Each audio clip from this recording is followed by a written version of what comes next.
E aí, torcedor São Paulino, tentando juntar os cacos aí após a desclassificação do São Paulo? Acho que, assim como eu prometi vocês, deve ter sido difícil acordar hoje, levantar hoje, cabeça um pouco inchada, né? Tentando digerir tudo aquilo que ocorreu, tanto no jogo de ida quanto no jogo de volta, né? Enfim, lamentável.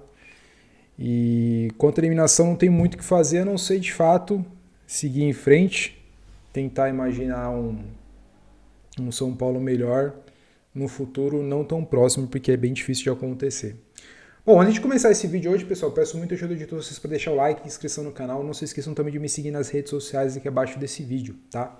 Tenho postado vídeo aqui com bastante frequência no meu canal de futebol. Se quiser visitar o meu canal de games, linkzinho aqui também na descrição. Bom, pessoal, falando um pouquinho sobre o jogo de ontem, né? Acho que falamos bastante coisa, mesmo talvez ali em 10 minutos, né? Hoje talvez seja um complemento a mais do vídeo. Quero até resgatar aqui uma fala do Miller, que eu achei bem interessante a gente trazer hoje aqui, para a gente pontuar um pouquinho aqui a respeito, né?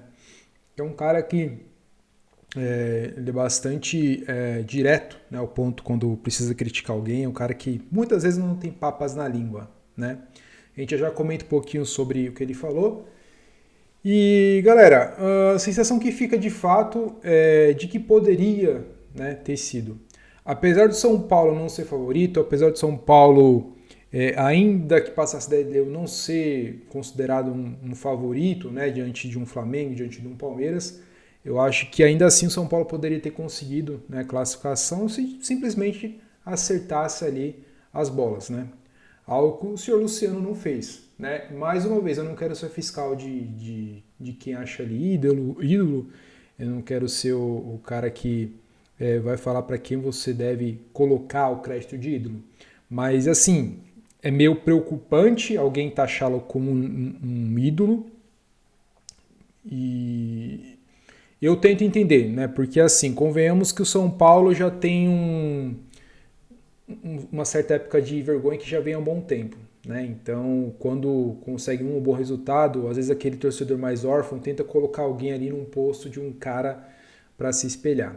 Algo que eu acho complicado, ainda mais se tratando de Luciano, que para mim é nada mais ou menos que um jogador razoável. Mas enfim, a sensação fica de fato que a gente poderia ter passado para a próxima fase se os caras fizessem um mínimo, né? Fizessem valer os fundamentos do futebol, até porque são jogadores profissionais. Onde um cara, um atacante, que já começa errado por ser camisa 10, não tem a capacidade de finalizar no gol as bolas que teve ali, fica difícil a gente comentar um pouco mais sobre isso, né? E a gente comentou ontem também que o ponto do São Paulo já vai muito além das quatro linhas. A gente tem um dos piores presidentes da história, se não o pior, que é o Júlio Casares. Um diretor como Belmonte, cara no futebol como Rui Costa, Muricy Ramalho, que parece uma vaquinha de presépio ali nas imediações, que não tem poder de nada, não fala nada, é um cara que só tem algum cargo ali. E eu pergunto para você, você sabe o que o Muricy Ramalho faz no São Paulo? Você não vai saber me dizer, tá? O restante é simplesmente destruir.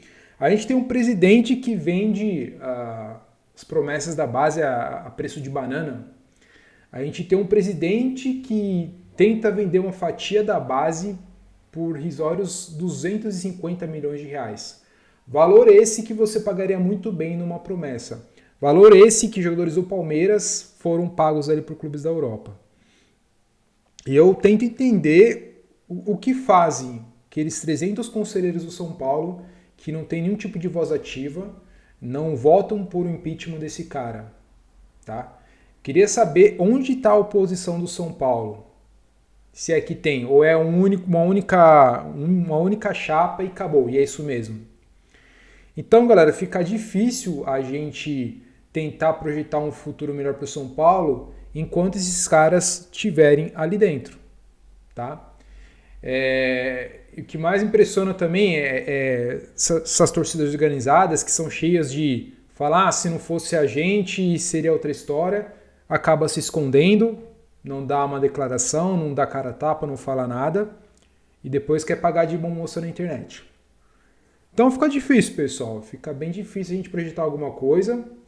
Na verdade, também torcida organizada para mim não considero nada. Para mim o que eu considero é um torcedor comum, é aquele que vai no estádio lá, torce torce, tem que torcer, critica quando tem que criticar e não tem rabo preso com ninguém. Tá? É isso que eu entendo como um torcedor e eu respeito esse torcedor ali que vai lá para poder, de fato, torcer quando precisa e criticar quando precisa. Né? Ontem teve algumas vaias, né, apesar de ser a minoria, que pediram fora Casares, fora Júlio Belmonte, né, os corajosos que foram lá.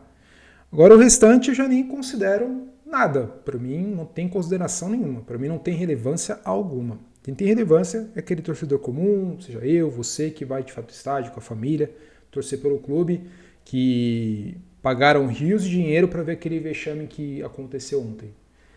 Volto a dizer, o que deveria ser feito é os jogadores, essa direção medíocre, presidente medíocre, ir lá e ressarcir esses caras. Mas, complicado, né? Complicado.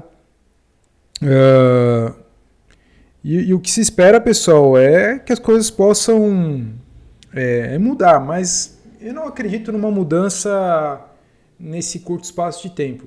Tá? Eu acho que tanto eu quanto você vai sofrer muito com o São Paulo ainda. Eu não consigo enxergar o São Paulo na Libertadores no ano que vem. Tá?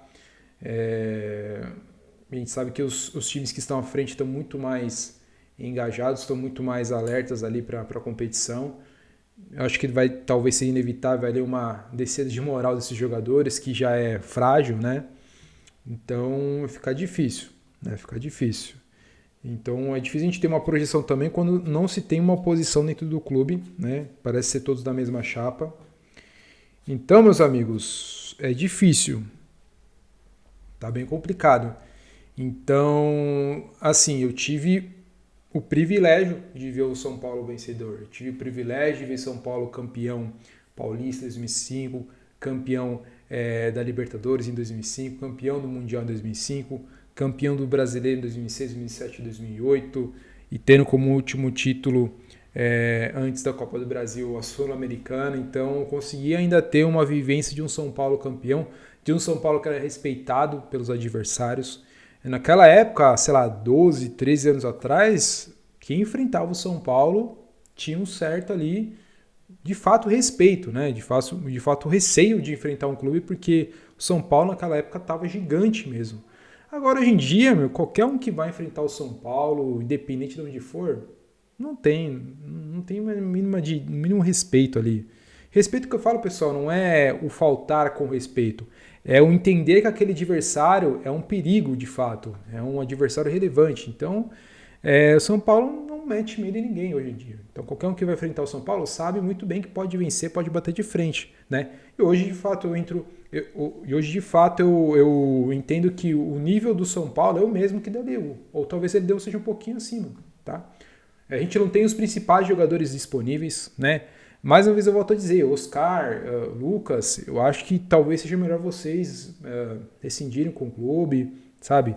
Amigavelmente, porque não dá, né? Você tá pagando e o cara não tá jogando, né? Me cite, galera, um jogo que os caras assim foi destaque. Me cite um jogo esse ano que o Lucas esse ano jogou absurdamente bem. Não vai ter. Não vai ter. Toda vez que entra, sai depois machucado. Não é possível. Eu acho que isso sim passa pela questão num planejamento correto, passa sim por um departamento médico mais responsável, porque por 2 vezes colocaram um jogador que não tinha condições ainda de entrar em campo. Então, recentemente ouvimos dizer que ele estava 0 bala, estava pronto, estava 100%. Então não sei. O Oscar, não sei quando vai jogar, tá? O restante que está nesse saleiro, não sei se esse ano ainda vai ter alguma condição de entrar. Então, o presente e o futuro do São Paulo é nebuloso, eu diria, tá?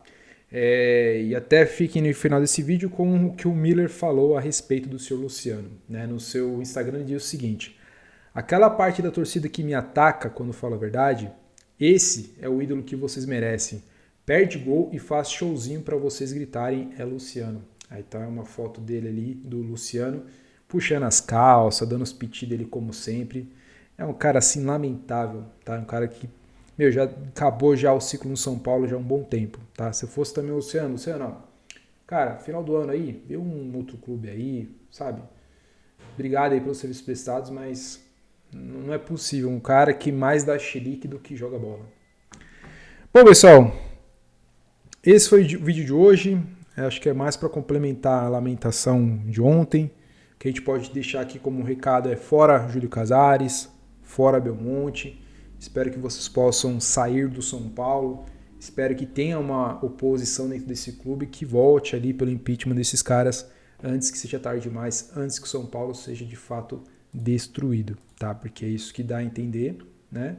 Pelas ideias, né? Por tudo aquilo que tem sido feito ali dentro do clube, né? Lamentável. Se você não viu São Paulo de fato campeão, né? De fato uma era campeã, vai ter que esperar um pouco mais, tá? Bom, pessoal, esse foi o vídeo de hoje. Se gostou, deixa o like, se inscreva no canal, recomende a um amigo ou uma amiga, me ajuda bastante. Vejo vocês numa próxima. Um forte abraço a todos. Até mais e valeu!